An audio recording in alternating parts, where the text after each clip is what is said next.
দর্শক মন্ডলী আসসালামু আলাইকুম। স্বাগত জানাচ্ছি নতুন আরেকটি ভিডিওতে। আজকেও আলোচনার বিষয়বস্তু হার্নিয়া।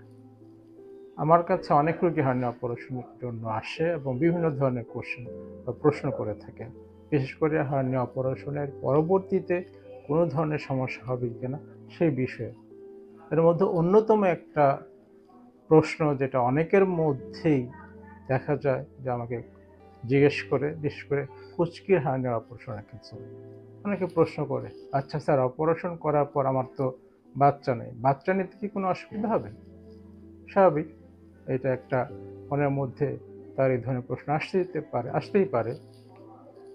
আসলে বাচ্চা হওয়ার জন্য ছেলেদের যে শুক্রাণু, সেই শুক্রাণু তৈরি হয় অন্ডকোষে, এটা অন্ডথলিতে থাকে।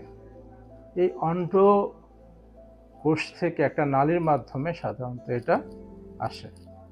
এই নালীটা যে ক্যানেল বলি আমরা, ইনগুইনাল ক্যানেল, বা যে পথ দিয়ে আসে, সেই পথ দিয়েই কিন্তু কুঁচকির বা ইনগুইনাল হার্নিয়াটা বের হয়ে আসে বা নিচে নেমে যায়। তো অপারেশন করার সময় যে নালীর ভিতর দিয়ে সাধারণত শুক্রাণুগুলো আসে, এই নালীর পাশাপাশি কিন্তু হার্নিয়ার থলি বা যার ভিতরে হার্নিয়া সেটা থাকে।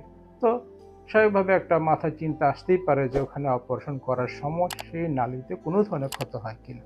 এখন পর্যন্ত আমার ব্যক্তিগত যে অভিজ্ঞতা, কারো এই ধরনের সমস্যা হয়নি। সুতরাং এটা নিয়ে ভয় পাবেন না। একজন অভিজ্ঞ সার্জন দিয়ে যথাসময়ে অপারেশন করিয়ে নেবেন। সবাইকে অনেক ধন্যবাদ।